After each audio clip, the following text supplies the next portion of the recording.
ശ്രീമദ് ഭാഗവതം ചതുർത്ഥ സ്കന്ധം 4வது സ്കന്ധത്തിലെ 10வது அத்தியாயம் பார்த்துட்டு இருக்கோம். துருவனோடு கதையை மைத்ரேயர் விதுரருக்கு வர்ணிக்கிறதையாக்கும் நம்ம பார்த்துட்டு இருக்கோம். அதனால மைத்ரேய உவாச்ச 1வது ஸ்லோகம். பிரஜாபதேஹே துஹிதரம் சிசுமாரஸ்ய வை த்ருவஹ உபயே மே பிரமிம் நாம தது சுதௌ கல்பவத்சரௌ பிரஜாபதேர்துஹிதரம் சிசுமாரஸ்ய வை த்ருவா உபயே மே பிரமிம் நாம தத்சுதௌ கல்பவத்சரௌ.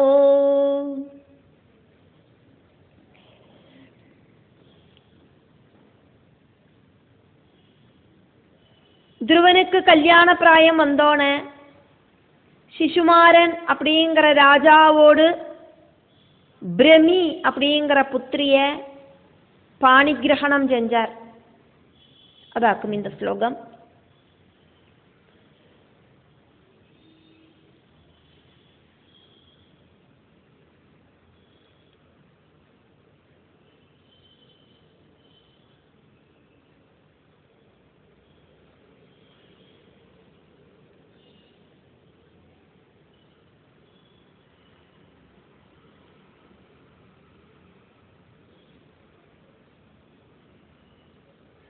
த்ருவஹா த்ருவன் சிசுமாரஸ்ய பிரஜாபதேஹே சிசுமாரன் அப்படிங்கிற பிரஜாபதியோடு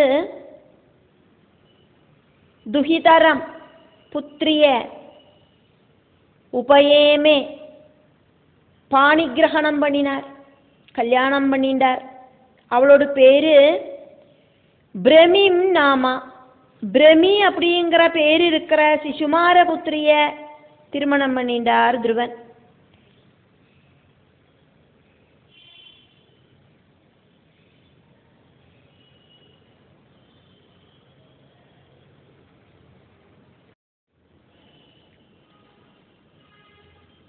பிரமி அப்படிங்கிற மனைவியில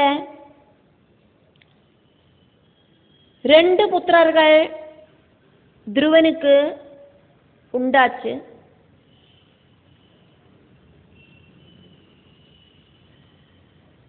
தது சுதவ் அந்த புத்திரர்கள் அவளோட பேரு கல்பஹா ச வல்சரஹா ச. கல்பன் அப்படின்னும் வல்சரன் அப்படின்னும் பேர் இருக்கிற 2 புத்திரர்கள் அவளுக்கு உண்டாச்சு. குழந்தைகளுக்கு மாதாபிதாக்களோடு பிரியப்படி எப்படி வேணுமானாலும் பேரு போடலாம். துருவனுக்கு குழந்தைகளுக்கு இப்படியாக்கும் பேரு போடுறதுக்கு தோணித்து. காலத்தை இண்டிகேட் பண்ணுற பேருகளாக்கும் இது.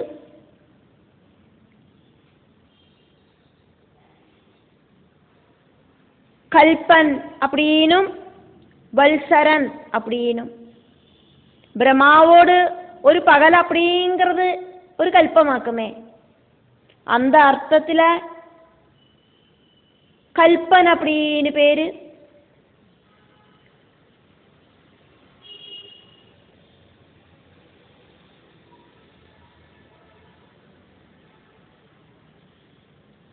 ஒரு வருஷம் அப்படிங்கிற அர்த்தத்தில் வல்சரன் அப்படிங்கிற பேரு.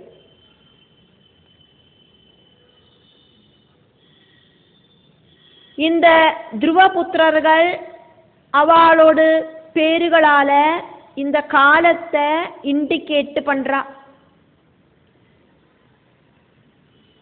ஸ்வயம்புவ மனு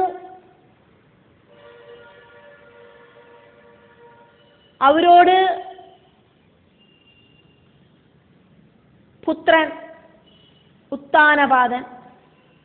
அந்த உத்தானபாதனோடு புத்திரனாக்குமே துருவன்.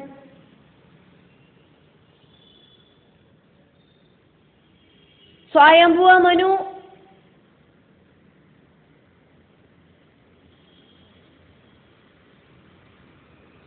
മന്വന്തര അധിപതിയാക്കും. സ്വയംഭുവ മനുവും അവരോട് പുത്രവംശവും കൂടിച്ചേർന്നാക്കും அந்த மன்வந்தரத்தை ஆட்சி பண்ணும்.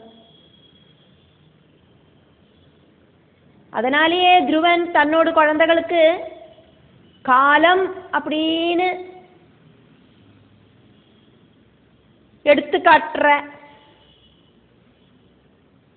கல்பத்தையும் சம்பல்சரத்தையும் குறிக்கிற பேருகளை வச்சதுல எந்த விதமான ஆச்சரியமும் இல்லை.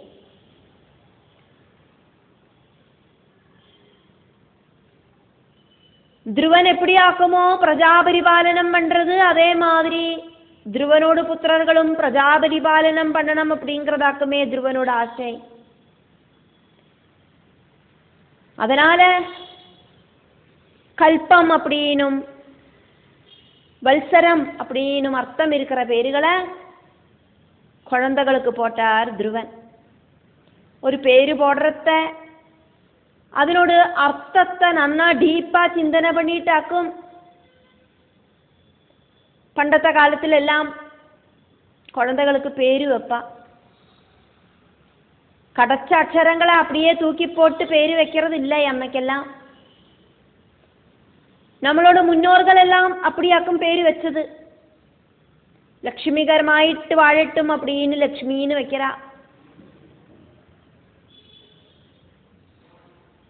എല്ലാരെയും മനസ്സ നോകടിക്കാതെക്ക് எல்லாரோட மனசுலையும் ஸ்தானம் பிடிக்கட்டும் அப்படின்னு நினைச்சு கிருஷ்ணன் அப்படின்னு பேர் வைக்கிறா. இப்படி பல பல மீனிங்கோடு கூடிட்டாக்குமே பேருகள் வைக்கப்படுறது.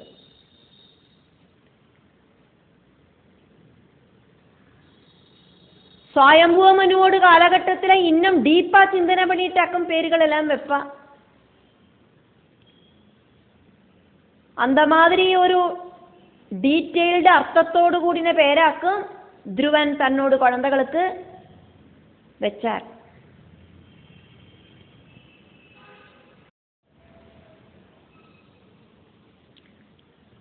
ரெண்டாவது ஸ்லோகம். இளாயாம் அபி பாரியாயாம் வாயோஹ புத்ரியாம் மகாபலஹ புத்ரம் உல்கலநாமானாம் புத்ரம் உல்கலநாமானம் யோஷித் ரத்னம் அஜீஜனத். இளாயாமபி பாரியாயாம் வாயோ புத்ர்யாம் மகாபலா புத்ரமுல்கலநாமானம் யோஷித் ரத்னமஜீஜனத்.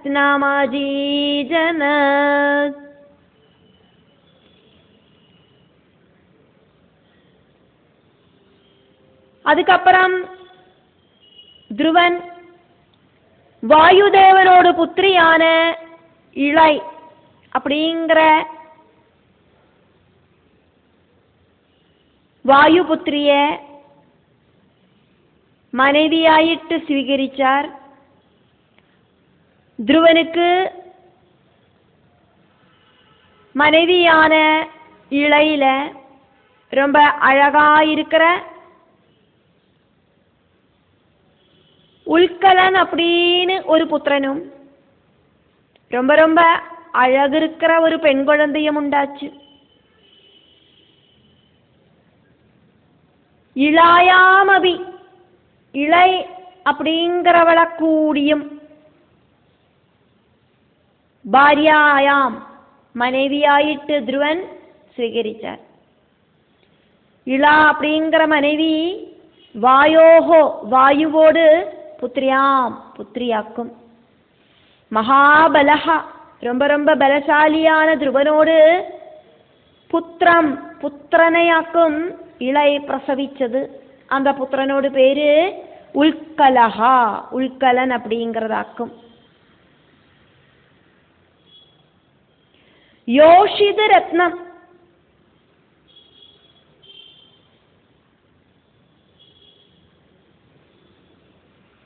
அஜீஜனது அழகான ஒரு பெண் குழந்தையையும் இளை பிரசவிச்சா.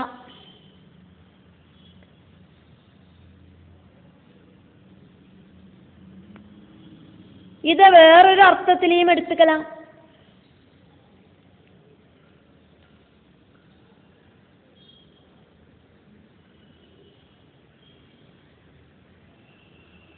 மகாபலஹா புத்திரம் உல்கலநாமானம் யோஷித் ரத்னமஜீஜனது. ரொம்ப ரொம்ப அழகு இருக்கிற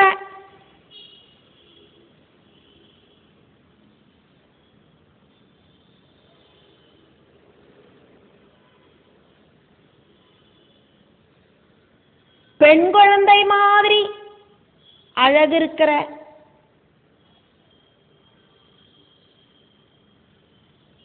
புத்திரனாக்கும் இந்த உல்கலன் அப்படிங்கிற குழந்தை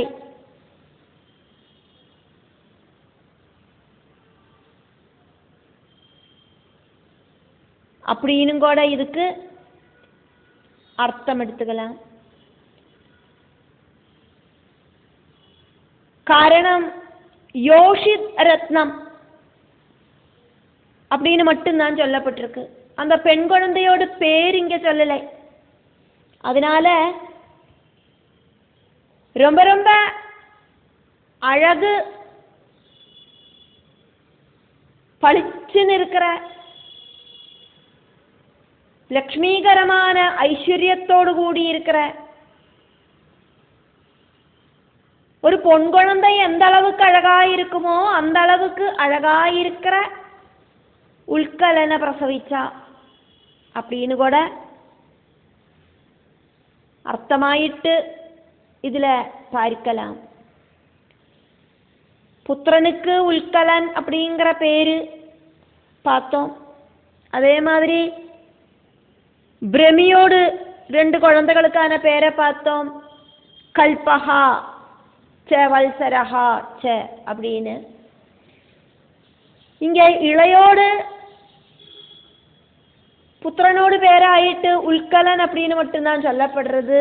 എന്നിട്ടാக்கம் சொல்லப்படுறது யோஷித் ரத்னம் அப்படின்னு. அந்த பெண் குழந்தையோடு பேரை சொல்லலை. அதனால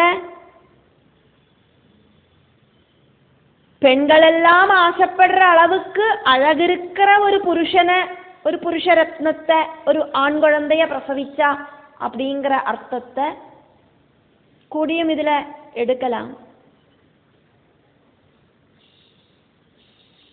சந்தர்ப்பத்துக்கு தகுந்த மாதிரியாக்குமே அர்த்தங்கள் வியாக்கியானிக்கப்படுறது.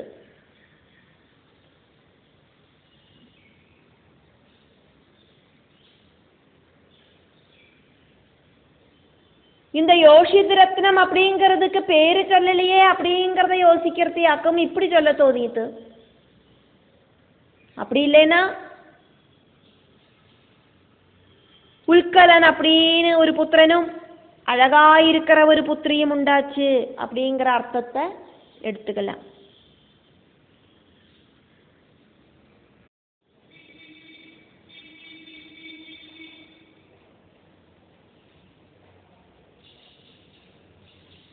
மூணாவது ஸ்லோகம்.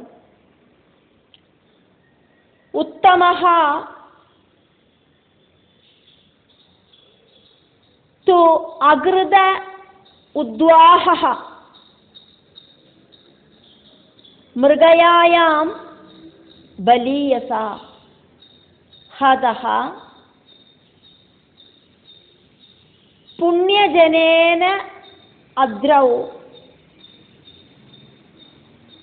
தன் மாதாஸ்ய கதிம் கதா உத்தமஸ்த்வக்ருதோத்வாஹோ மிருகயாயாம் பலீயசா ஹத புண்ணியஜனேனாத்ரௌ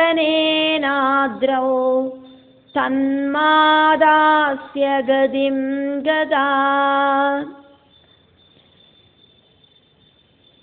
ധ്രുവനോട് സഹോദരനാன ഉത്തമൻ ഒരു നാളേക്ക് മൃഗങ്ങളെ വേട്ടയാടുறதுக்காയിട്ട് വനத்துக்கு போனோனே பலவானான ஒரு யட்சனால அந்த உத்தமன் கொல்லப்பட்டான். ரொம்ப சக்தி வாய்ந்த ஒரு யட்சன் உத்தமனை கொன்னதாயிட்டு சொல்லப்படுறது.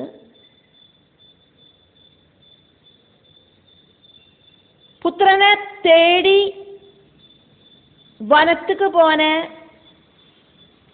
உத்தமனோடு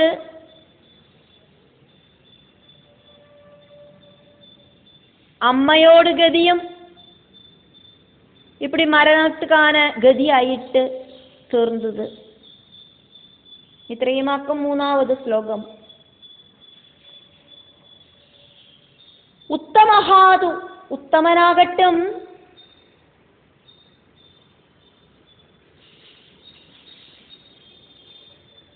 இங்க ധ്രുവനോട് சகோதரனான உத்தமன். அந்த உத்தமன் இப்ப என்ன ஆனார் அப்படிங்கிறதையாக்கும் சொல்லப்படுறது. ധ്രുവനோடு 2 மனைவிகளையும் அவளுக்குண்டான குழந்தைகளையும் பார்த்தோம். இனி மைத்ரேயர் விதுரருக்கு சொல்லறார், அந்த உத்தமன் என்ன ஆனார் தெரியுமா விதுரா? சொல்றேன் கேளேன். உத்தமன் ஆகட்டும் அகிருத உத்வாஹ. உத்வாகம் சொன்னா திருமணம், அகிருதம் சொன்னா செய்யாம இருக்கிறது. திருமணம் பண்ணிக்காத்தவனாயிட்டு இருந்தான் உத்தமன். அவனுக்கு என்னவோ திருமணம் பண்ணிக்கணும் அப்படின்னு தோணலை, அதனால கல்யாணம் பண்ணிக்கலை.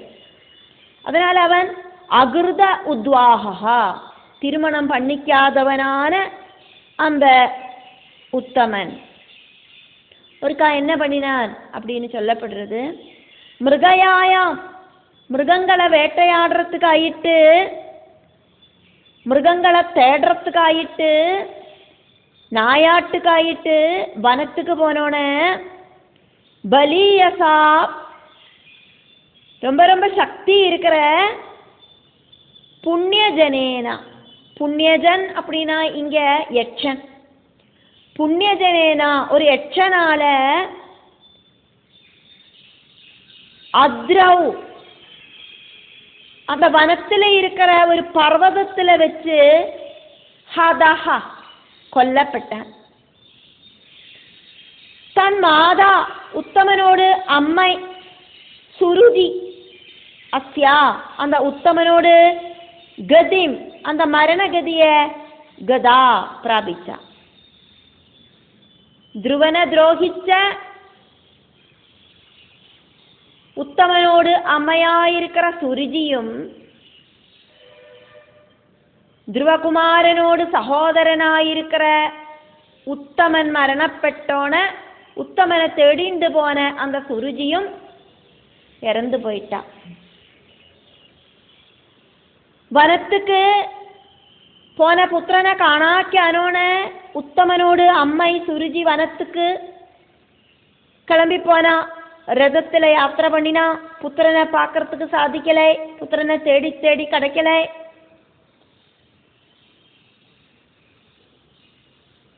கொடுங்கானனத்துல வந்து சேர்ந்த சுருஜி காட்டுதீயில அகப்பட்டா. ധ്രുവനോട് ചിത്തിயான സുരുചി, തമ്പിயான ഉത്തമൻ, ഇവ രണ്ടുപേരും ഇപ്പൊ ഇല്ലാമായിട്ടാ அப்படின்னு மைத்ரேயர் விதுரருக்கு கதையை வர்ணிக்கிறார். தான் தான் செஞ்ச கர்மபலம் தான் தான் அனுபவிக்கணும் அப்படிங்கிறத எடுத்து காட்டுறார்.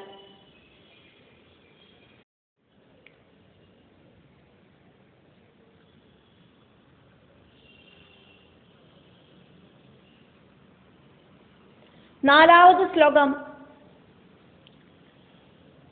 ध्रुवः भ्रातृवधं श्रुत्वा कोप अमर्ष शुज अर्पितः। ध्रुवो भ्रातृवधं श्रुत्वा कोपामर्षशुजार्पित जैत्रं स्यन्दनम् आस्ताय गतः पुण्यजन आलयम्। जैत्रं स्यन्दनमास्ताय गतः पुण्यजनालयम्। ध्रुवो भ्रातृवधं श्रुत्वा कोपामर्षशुजार्पित जैत्रं स्यन्दनमास्ताय गतः पुण्यजनालयम्।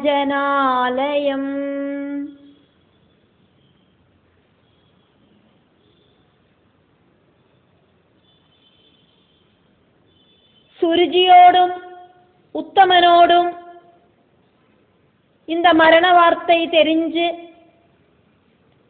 கோபம் வந்த துருவன் அதிவேகத்தோடு கூடின குதிரைகளை கெட்டின தேரில ஏறிண்டு യക്ഷപുരിക്ക് യാത്രയാനാർ. ரஜோகுணம் துருவனில நன்னாய் இருக்கு. அதனாலேயே துருவனுக்கு கோபதாபங்களை அடக்கிறதுக்கு சாதிக்கலை. எல்லாம் எல்லாம் ஈஸ்வரனோடு நிச்சய பிரகாரமாக்கும் நடக்கிறது அப்படிங்கிற புத்தி ஒர்க் பண்ணலை. இப்படியெல்லாம் சம்பவிக்கும் அப்படின்னு பகவானே டைரக்டா வந்து பிரத்யட்சமாயிட்டு துருவன் கிட்ட சொன்ன விஷயங்களை துருவன் இப்ப மறந்தே போயாச்சு. அஜ்ஞானம் அப்படிங்கிற காரணத்தால ஞானம் அப்படிங்கிற புத்தி ஒர்க் பண்ணலை. சுருஜிய சொந்தம் அம்மைய மாதிரியும் உத்தமன சொந்தம் தம்பிய மாதிரியும் பார்க்கிற துருவன் அவளுக்கு ஆபத்து வந்தோனதா ஓடி வரார். இந்த சுருஜி எത്ര கஷ்டங்களாக்கும் இந்த துருவனுக்கு கொடுத்தது. ரொம்ப துரோகிச்சிருக்கா.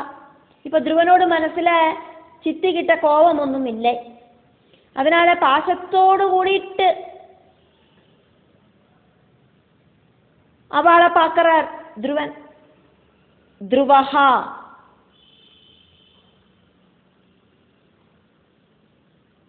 துருவன் பிராத்ருவதம் சகோதரன் ஆன உத்தமன் யட்சனால கொல்லப்பட்டான் அப்படிங்கிறத ஸ்ருத்வா கேட்டுட்டு கோபம் வந்தது துருவனுக்கு. அமர்ஷா தாங்க முடியாத பழிக்கு பழி வாங்கணும் அப்படிங்கிற தோணல் உண்டாச்சு. தாங்க முடியாத அளவுக்கு சுஜா துக்கமும் வந்து சேர்ந்தது. கோப அமர்ஷ துக்கங்கள் ஒரு சேர வந்து சேர்ந்தது. அர்ச்சிதா இப்படி இதெல்லாம் ஒரு சேர வந்து சேர்ந்துட்டு கோப அமர்ஷ துக்கங்களால அட்டாக் செய்யப்பட்டான் துருவன்.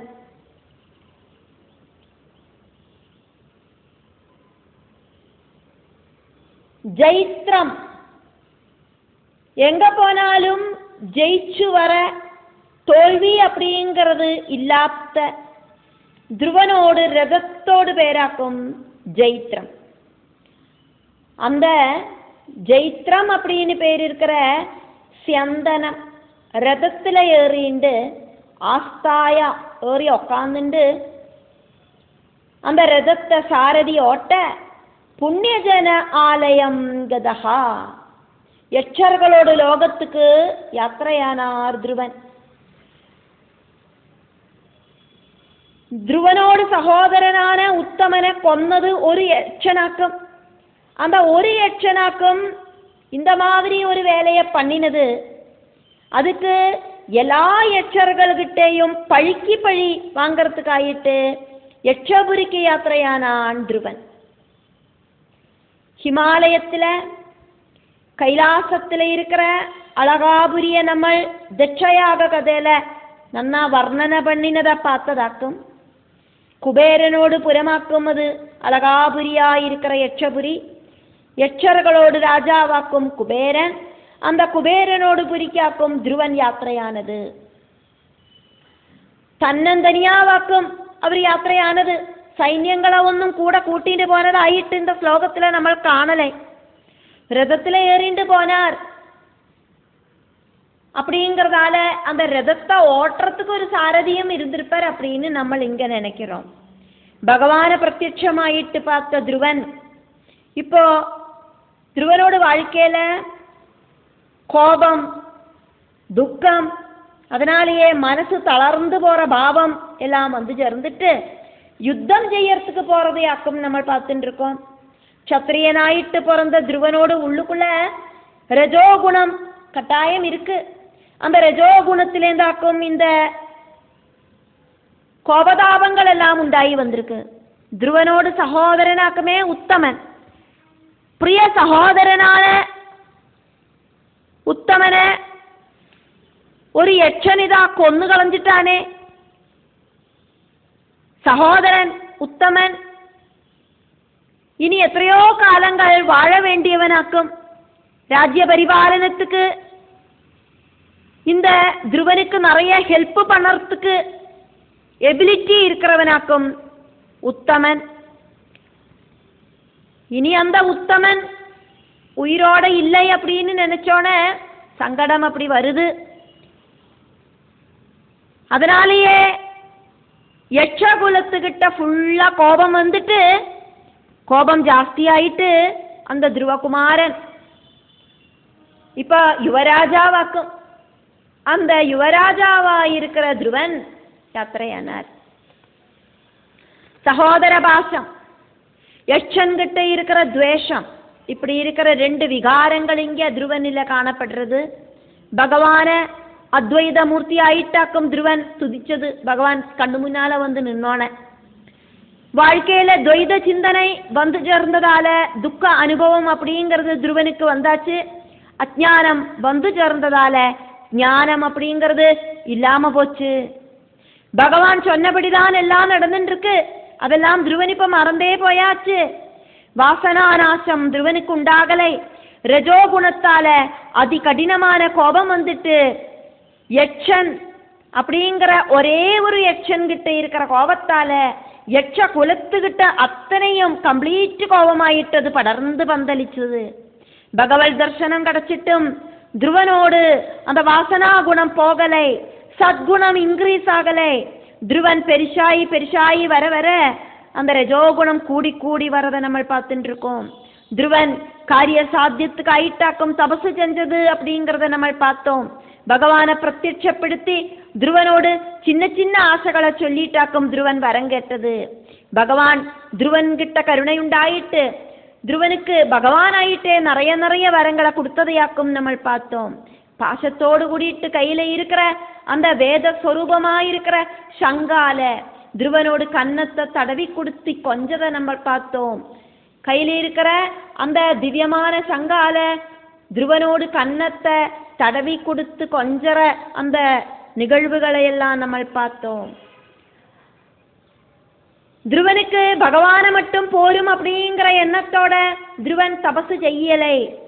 அதனால துருவனில இருக்கிற வாசனா குணங்களுக்கு எந்த விதமான குறவும் வரலை.